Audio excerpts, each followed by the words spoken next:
பூமிக்கு திரும்பிய சுனிதா வில்லியம்ஸுக்கு குடியரசுத் தலைவர், பிரதமர் மற்றும் முதலமைச்சர் உள்ளிட்டோர் பாராட்டு தெரிவித்துள்ளனர்.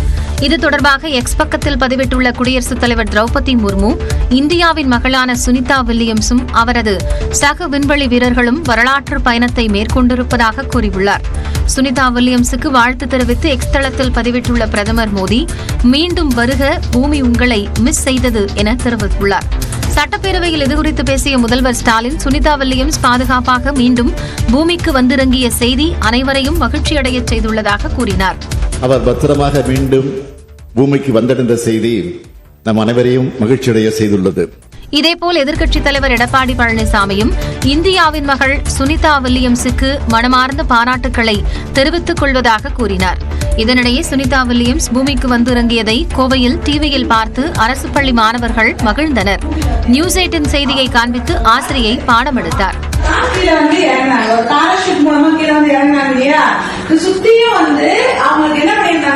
கப்பல்கள்ல மீட்பு குழுக்கள் இருந்தாங்க. உடனே அவங்க இறங்கினோட கப்பல்ல அவங்க மீட்டுட்டு போறாங்க. அப்போ அவங்க மீட்கும் பொழுது சுத்தியும் டால்பின்ஸ் எல்லாம் அவங்க வரவேற்றாங்க. அரசு துறைகளில் ஆன்லைன் விண்ணப்பத்தை நிராகரிக்கும் போது அதற்கான காரணத்தை விண்ணப்பத்தில் குறிப்பிட வேண்டும் என உயர்நீதிமன்ற மதுரை கிளை உத்தரவிட்டுள்ளது. தனது நிலத்திற்கு பட்டா வழங்க கோரிய மனுவை விருதுநகர் மாவட்டம் கீழ ராஜகுலராமன் துணை பதிவாளர் நிராகரித்ததை எதிர்த்து கோமதி என்பவர் தாக்கல் செய்த மனு உயர்நீதிமன்ற மதுரை கிளையில் விசாரணைக்கு வந்தது. அப்போது மனுதாரர் தரப்பில் ஆஜரான வழக்கறிஞர் பட்டா வழங்க கோரி ஆன்லைனில் விண்ணப்பித்ததாகவும் எந்த காரணமும் இல்லாமல் அதிகாரிகள் மனுவை நிராகரித்து விட்டதாகவும் முறையிட்டார். இந்த வழக்கை விசாரித்த நீதிபதி சம்பந்தப்பட்ட மனுதாரருக்கு வாய்ப்பளிக்காமல் கோரிக்கை நிராகரிக்கப்பட்டுள்ளதாக கருத்து தெரிவித்தார். எனவே மனுதாரர் மனு மீது வருவாய்த்துறையினர் பிறப்பித்த உத்தரவை ரத்து செய்து உத்தரவிட்டார். மேலும் மனுதாரரின் கருத்தை விசாரித்து அனைத்து ஆவணங்களையும் சமர்ப்பிக்க அவருக்கு போதுமான அவகாசம் அளித்த பிறகு உரிய முடிவு எடுக்க வேண்டும் என்றும் உத்தரவு பிறப்பித்தார். ஆன்லைன் விண்ணப்பத்தை நிராகரிக்கும் போது கடைபிடிக்க வேண்டிய வழிமுறைகள் குறித்து உயர்நீதிமன்றம் பிறப்பித்த உத்தரவை அனைத்து துறை அதிகாரிகளும் கடைபிடிப்பதை மாவட்ட ஆட்சியர்கள் உறுதி செய்ய வேண்டும் என்று நீதிபதி உத்தரவிட்டார். தொகுதி மறுசீரமைப்பு தொடர்பான ஆலோசனைக் கூட்டத்தில் பங்கேற்க பஞ்சாப் முதலமைச்சருக்கு தமிழ்நாடு அரசின் பிரதிநிதிகள் அழைப்பு விடுத்தனர். 2026ஆம் ஆண்டு மக்கள் தொகை அடிப்படையில் நாடாளுமன்ற தொகுதிகளை பிரிக்கும் திட்டத்திற்கு தமிழ்நாடு அரசு கடுமையாக எதிர்ப்பு தெரிவித்து வருகிறது.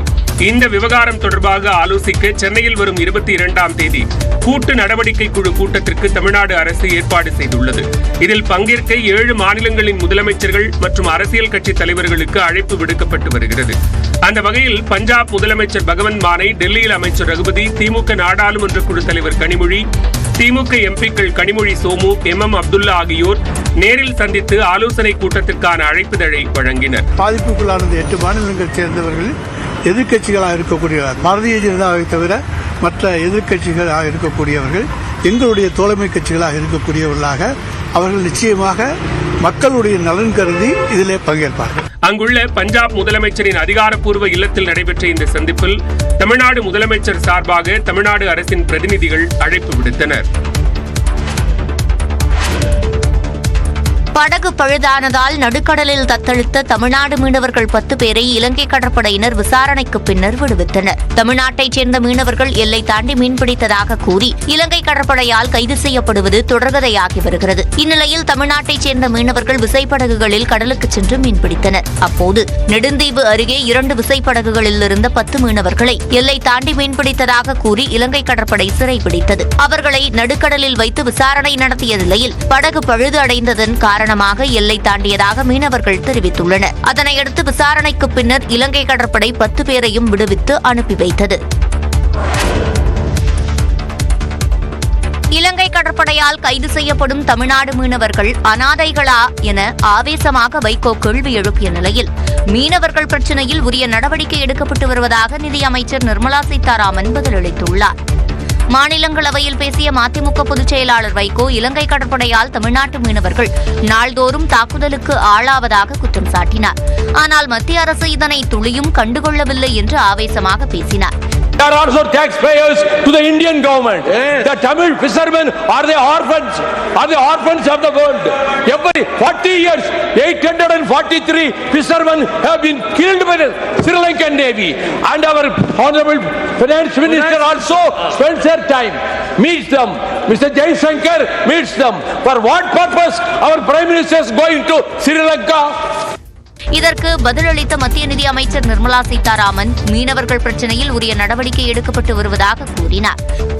Let it be sure here that there is no effort left out without trying to help our fishermen. Every time there is a crisis, the Foreign Affairs, External Affairs Minister and the Prime Minister himself, I fully recognize the concern of WICO. இந்நிலையில் மீனவர்கள் விவகாரம் குறித்த வைகோ பேச்சில் ஒரு வரியை மட்டும் அவை குறிப்பிலிருந்து நீக்குமாறு நிர்மலா சீதாராமன் கோரிக்கை வைத்தார். அதனை ஏற்று வைகோ பேசியதில் ஒரு வரியை மட்டும் நீக்குவதாக மாநிலங்களவை துணைத் தலைவர் ஹரிவன்ஷ் நாராயண சிங் கூறினார். அமலாக்கத்துறை விசாரணைக்கு தடை விதிக்க கோரி சென்னை உயர்நீதிமன்றத்தில் டாஸ்மாக் நிறுவனம் மனு தாக்கல் செய்துள்ளது. டாஸ்மாக் தலைமை அலுவலகம் உள்ளிட்ட 20 இடங்களில் அண்மையில் அமலாக்கத்துறை அதிகாரிகள் 3 நாட்கள் சோதனை நடத்தினர். இந்த சோதனையில் கைப்பற்றப்பட்ட ஆவணங்கள் தொடர்பான அறிக்கையை அமலாக்கத்துறை வெளியிட்டுள்ளது. அதில் டாஸ்மாக் நிறுவனத்தில் 1000 கோடி ரூபாய் அளவுக்கு முறைகேடுகள் நடந்திருப்பதாக தெரிவிக்கப்பட்டிருந்தது. இந்த விவகாரம் தமிழ்நாடு அரசியலில் விவாத பொருளாகியுள்ள நிலையில் அமலாக்கத்துறை விசாரணைக்கு தடை விதிக்க கோரி சென்னை உயர்நீதிமன்றத்தில் டாஸ்மாக் நிறுவனம் சார்பில் மனு தாக்கல் செய்யப்பட்டுள்ளது. அதில் மாநில அரசின் அனுமதி இல்லாமல் சட்டவிரோத பணப்பரிமாற்ற தடை சட்டத்தில் நடவடிக்கை எடுக்க தடை விதிக்க வேண்டும் என கோரிக்கை விடுக்கப்பட்டுள்ளது. விசாரணை என்ற பெயரில் டாஸ்மாக் நிறுவனத்தின் அதிகாரிகளையோ அல்லது ஊழியர்களையோ துன்புறுத்துவதற்கு தடை விதிக்க வேண்டும் எனவும் டாஸ்மாக் நிறுவனத்தின் மனுவில் குறிப்பிடப்பட்டுள்ளது. இந்த மனு இன்று விசாரணைக்கு பட்டியலிடப்பட்டுள்ளது. தூத்துக்குடி மாவட்டம் கோவில்பட்டி பகுதியில் கடுமையான வெப்பத்தின் தாக்கத்திற்கிடையில் கனமழை கொட்டி தீர்த்தது. கோவில்பட்டி நகர் மட்டுமின்றி இனா, மணியாச்சி, பாண்டவர் மங்கலம், திட்டங்குளம், மூப்பன்பட்டி உள்ளிட்ட பகுதிகளிலும் பலத்த மழை பெய்தது.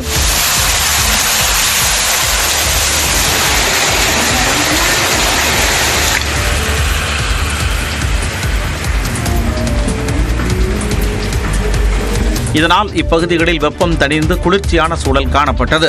அதேபோல சிவகாசி மற்றும் சுற்றுவட்டார பகுதிகளில் பலத்த காற்றுடன் கனமழை பெய்தது. விளாம்பட்டி, திருத்தங்கல், பேராப்பட்டி, சாட்சியாபுரம் உள்ளிட்ட பகுதிகளில் கனமழை பெய்தது.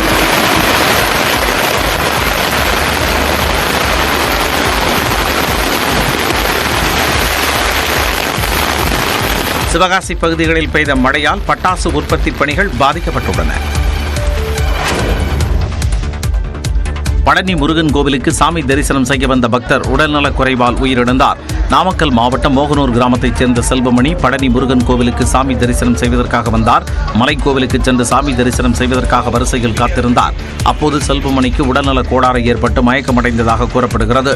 செல்வமணியுடன் வந்தவர்கள் உடனடியாக மலைக்கோவிலில் உள்ள மருத்துவமனைக்கு அழைத்துச் சென்றனர். செல்வமணிக்கு முதல் உதவி சிகிச்சை அளிக்கப்பட்டது. பின்னர் விஞ்ச் மூலம் மலை அடிவாரத்திற்கு அழைத்து வரப்பட்ட அவரை ஆம்புலன்ஸ் வாகனத்தில் ஏற்றி பழனி அரசு மருத்துவமனையில் சிகிச்சைக்காக அனுப்பி வைத்தனர். பழனி அரசு மருத்துவமனையில் செல்வமணி அனுமதிக்கப்பட்ட நிலையில் சிகிச்சை பலனளிக்காமல் அவர் உயிரிழந்தார். இந்தியாவில் 343 மாவட்டங்களில் மட்டும் தங்க நகைகளுக்கு ஹால்மார்க் சான்றிதழ் கட்டாயம் என்றால் பிற இடங்களில் முறைகேடுகள் நடைபெறாதா என்று மத்திய அரசுக்கு உயர்நீதிமன்ற மதுரை கிளை கேள்வி எழுப்பியுள்ளது. இந்தியாவில் உள்ள அனைத்து மாவட்டங்களிலும் தங்க நகை விற்பனையின் போது ஹால்மார்க் சான்றிதழை கட்டாயமாக்க உத்தரவிடக் கோரி விருதுநகரைச் சேர்ந்த சுரேஷ்குமார் என்பவர் உயர்நீதிமன்ற மதுரை கிளையில் மனு தாக்கல் செய்திருந்தார். இந்த மனு விசாரணைக்கு வந்தபோது இந்தியாவில் உள்ள அனைத்து மாவட்டங்களிலும் ஹால்மார்க் கட்டாயமாக்கப்படாததால் முறைகேடு நடக்க வாய்ப்பிருப்பதாக மனுதாரர் தரப்பில் கூறப்பட்டது. இதனை ஏற்றுக்கொண்ட நீதிபதிகள் இந்தியாவில் சுமார் 800 மாவட்டங்கள் உள்ள நிலையில் 343க்கு மட்டும் ஹால்மார்க்கை கட்டாயமாக்கியது ஏன் என மத்திய அரசுக்கு கேள்வி எழுப்பினர். 343 மாவட்டங்களில் மட்டும் ஹால்மார்க்கை கட்டாயமாக்கினால் எஞ்சிய மாவட்டங்களில் முறைகேடுகள் நடக்காதா என்றும் நீதிபதிகள் வினவினர். இது தொடர்பாக விரிவான பதில் மனு தாக்கல் செய்ய மத்திய அரசுக்கு உத்தரவிட்டு விசாரணையை நீதிபதிகள் ஒத்திவைத்தனர்.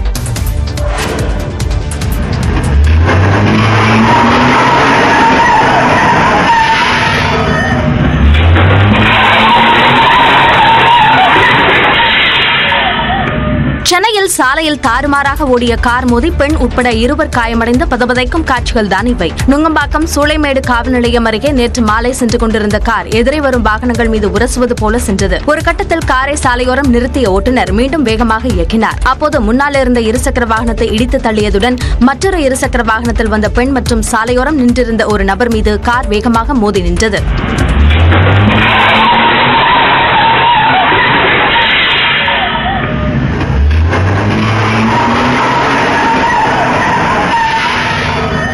இந்த விபத்தில் பெண் உட்பட 2 பேர் படுகாயமடைந்தனர். தகவல் அறிந்து வந்த காவல்துறையினர் விபத்து ஏற்படுத்திய நபர் குறித்து விசாரித்து வருகின்றனர்.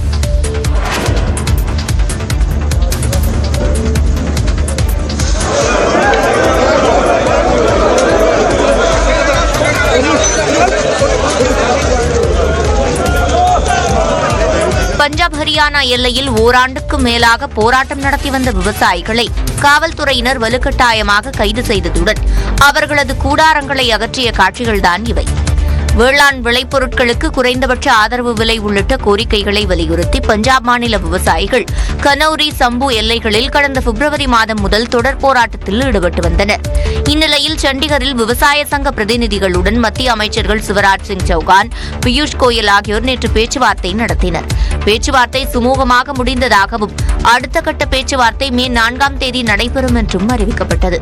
மத்திய அமைச்சர்கள் குழுவை சந்தித்துவிட்டு போராட்ட களத்திற்கு ஆம்புலன்ஸில் திரும்பிய விவசாய சங்க தலைவர் தல்லேவாலை பஞ்சாப் காவல்துறையினர் கைது செய்தனர். இதேபோன்று சம்பு கனவுரி எல்லைகளில் போராட்டத்தில் ஈடுபட்ட விவசாயிகள் கைது செய்யப்பட்டனர்.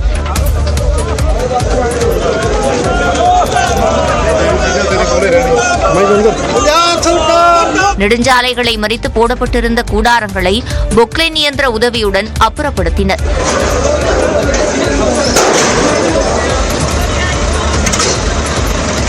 ஹரியானா எல்லையில் உள்ள ஆக்கிரமிப்புகள் அகற்றப்பட்டதும் சம்பு கனௌரி நெடுஞ்சாலைகளில் போக்குவரத்து சேவை தொடங்கும் என்று பஞ்சாப் காவல்துறை தெரிவித்துள்ளது.